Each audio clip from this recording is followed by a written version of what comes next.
दोस्तों, बिहार में विधानसभा का चुनाव होने वाला है, लेकिन चुनाव से पहले चुनाव आयोग एक प्रक्रिया कर रहा है, SIR यानी कि special intensive revision.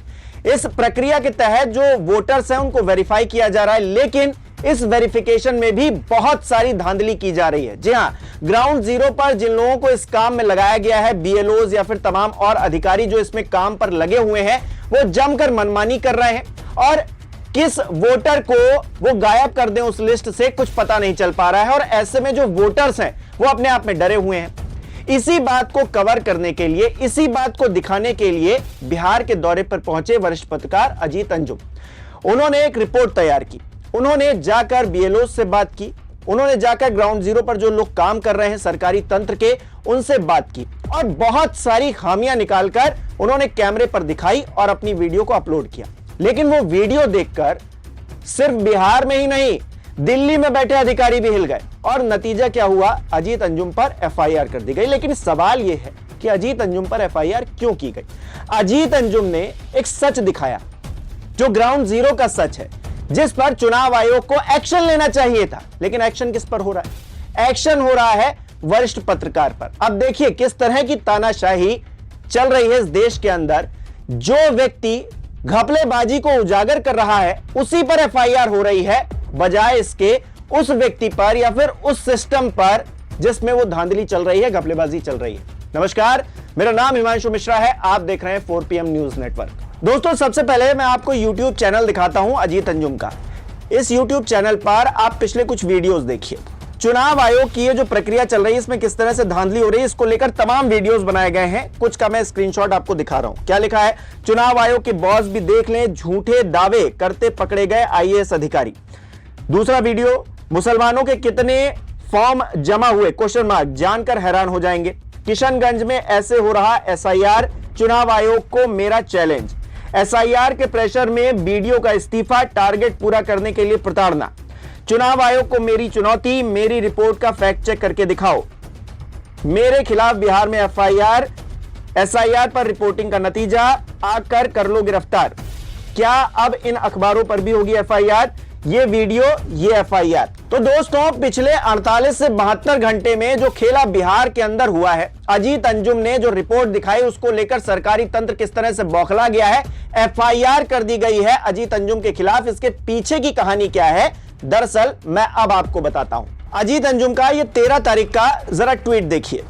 Ajit Anjum अपने ट्वीट में लिखते हैं, मुझे कुछ शुभचिंतकों ने सूचना दी है कि SIR पर मेरी रिपोर्टिंग के कारण मेरे खिलाफ FIR की जा सकती है। चुनाव आयोग के दावों के फैक्ट चेक से साहब लोग बौखलाए हैं। मैंने उनसे कह दिया कि अब जो होगा देखा जाएगा। मैं वही कर रहा हूं जो एक पत्रकार को करना चाहिए। कुछ जिलों में DM SDM में खलबली है कि मैं अपलोडिंग सेंटर पर न पहुंच जाऊं।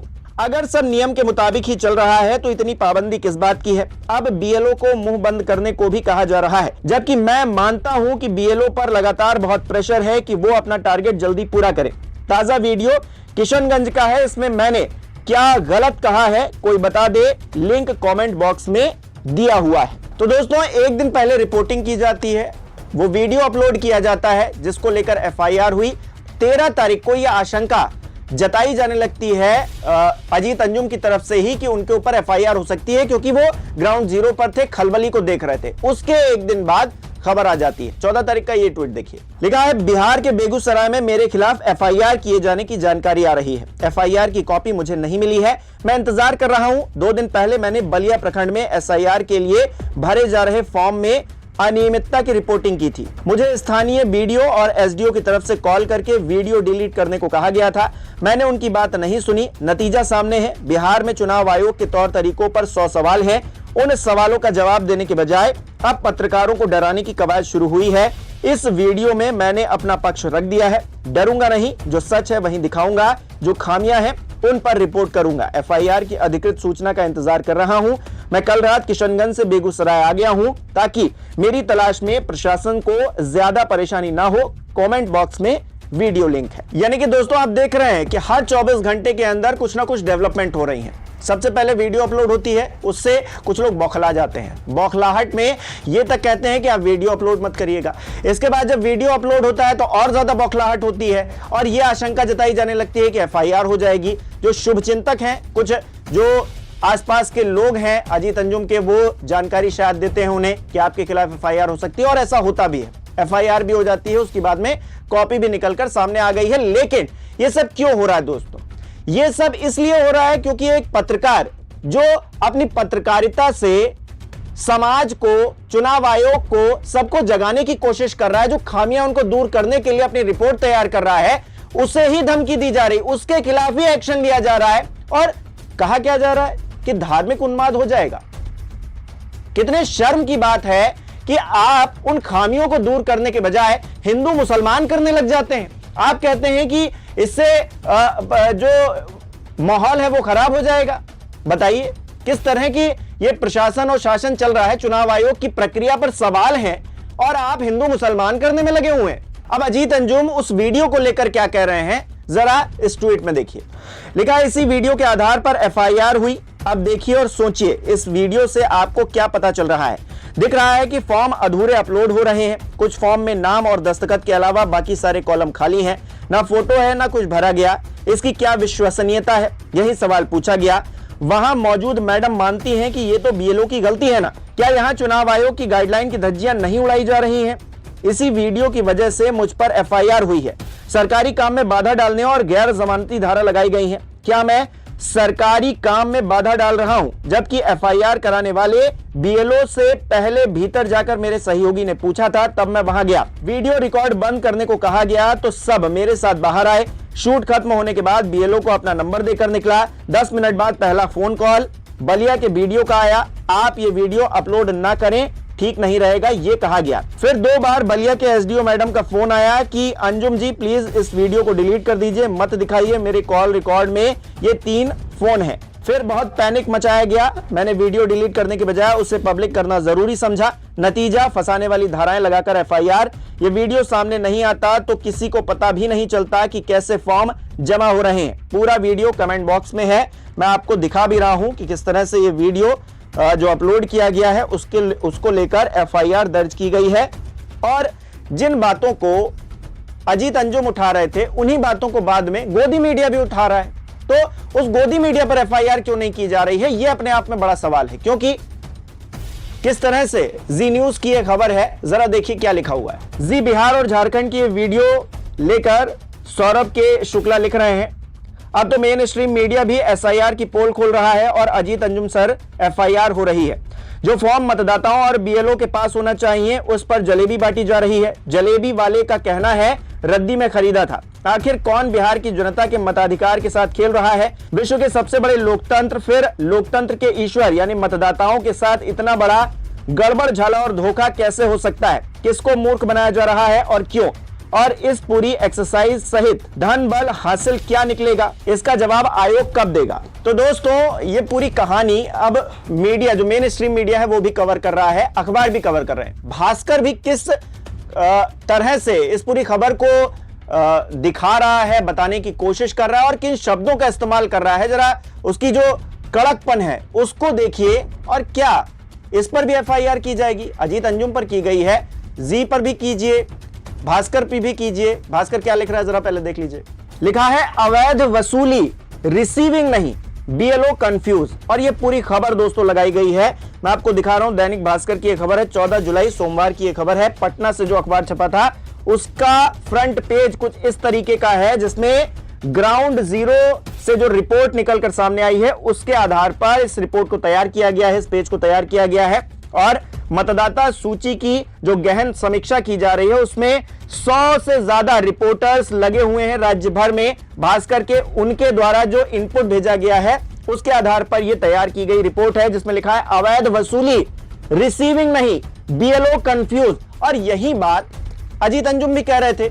अजीत अंजुम कुछ अलग बात थोड़ी ना कह रहे थे, वो वहां जाकर हिंदू मुसलमान थोड़ी ना कर रहे थे भारतीय जनता पार्टी के नेताओं की तरह। और पत्रकार पर एफआईआर हो गई। अब बताइए भास्कर पे भी कर दीजिए, जी न्यूज पर भी कर दीजिए, सब पे कर दीजिए एफआईआर। लेकिन इस बात पर कोई जवाबदेही तय मत कीजिए कि वहां पर धांधली हो रही थी, वहां पर 2 फॉर्म नहीं दिए जा रहे थे, वहां पर जो फॉर्म है उनमें किसी में नाम नहीं है, किसी में आधार कार्ड नंबर है नहीं है, और तमाम अनियमितताएं उन फॉर्म्स में और भरे जा रहे हैं, धड़ल्ले से सब कुछ चल रहा है। वहां पर जो मुस्लिम मतदाता उनको परेशान करने की कोशिश की जा रही है। इस चीज पर कोई एक्शन मत लीजिए, सब पर एफआईआर कर दीजिए।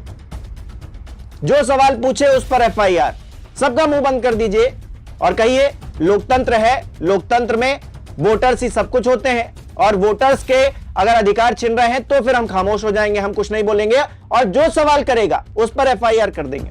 अजीत अंजुम पे कर दीजिए, और भी लोग हैं सब पे कर दीजिए, हम पे भी कर दीजिए, फिर से कर दीजिए। हमारे चैनल को तो आपने बंद ही कर दिया था, हम तो सवाल पूछ रहे थे, हमारे सवालों से आप इतना बौखला गए थे कि हमारे चैनल को बंद कर दिया। ऐसा आप बार बार करते, अब पत्रकार को ही आपने टारगेट पर ले लिया जो ग्राउंड जीरो पर जाकर रिपोर्ट दिखा रहे, और ऐसे एक दो नहीं बहुत सारे पत्रकार हैं जो पीड़ित हैं। अब अजीत अंजुम क्योंकि विश्वविख्यात पत्रकार हैं, अपनी पत्रकारिता के लिए जाने जाते हैं, वो भी कभी टीवी जगत में काम किया करते थे, लेकिन जिस तरह की चाटुकारिता टीवी में होती है उसको वो छोड़ा है और उन्होंने कहा कि इससे अच्छा तो सोशल मीडिया पर अपनी बात रखना है, यूट्यूब पर वीडियो बनाना है। और यूट्यूब पर उन्होंने वीडियो बनाया, जो सीमित संसाधन उनके पास थे उनमें उन्होंने कुछ ऐसी चीज निकालकर सामने लाए जिससे दिल्ली में बैठे अधिकारी भी हिल गए हैं, बिहार की तो बात ही छोड़ दीजिए, और उसके बाद एफआईआर गेम खेला जा रहा है।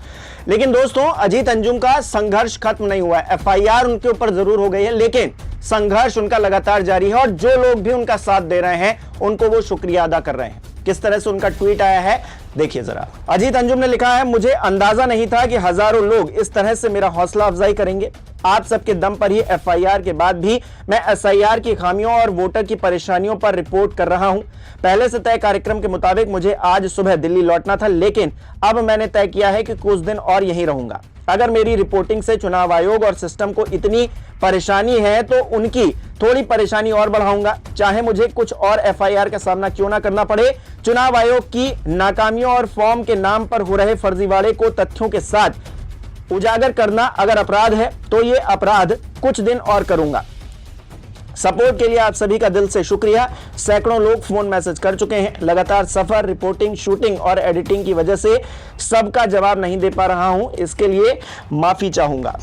और नीचे बड़ा सा पोस्टर बनाया गया है, अजीत अंजुम की माइक पकड़े फोटो है, लिखा है आप सभी का शुक्रिया। तो एक पत्रकार का जज्बा क्या होता है दोस्तों, अजीत अंजुम से सीखने की जरूरत है। और सरकार जिस तरह से काम कर रही है, जिस तरह से सिस्टम काम कर रहा है, चुनाव आयोग जिस तरह से काम कर रहा है, वो अपने आप में जितनी निंदा की जाए उतनी कम है, क्योंकि एफआईआर करने के लिए उनको पत्रकार मिला है जो ग्राउंड पर जाकर कमियां उजागर कर रहा है। इनको यह समझ में नहीं आ रहा है कि इनको एक्शन कहां पर लेना है। इनको पत्रकार पर एक्शन नहीं लेना था, इनको सिस्टम में एक्शन लेना था, उन लोगों पर एक्शन लेना था जो उन खामियों को बढ़ा रहे हैं, उन खामियों के साथ फॉर्म को अपलोड कर रहे हैं, जो मतदाता हैं उनको परेशान कर रहे हैं। और बताइए एफआईआर किसके ऊपर होती है। दोस्तों आप इस पूरे प्रकरण को किस तरह से देखते हैं मुझे कमेंट करके जरूर बताइए। इस वीडियो को लाइक कीजिए, शेयर कीजिए और हमारे चैनल को सब्सक्राइब नहीं किया है तो वो भी कीजिए।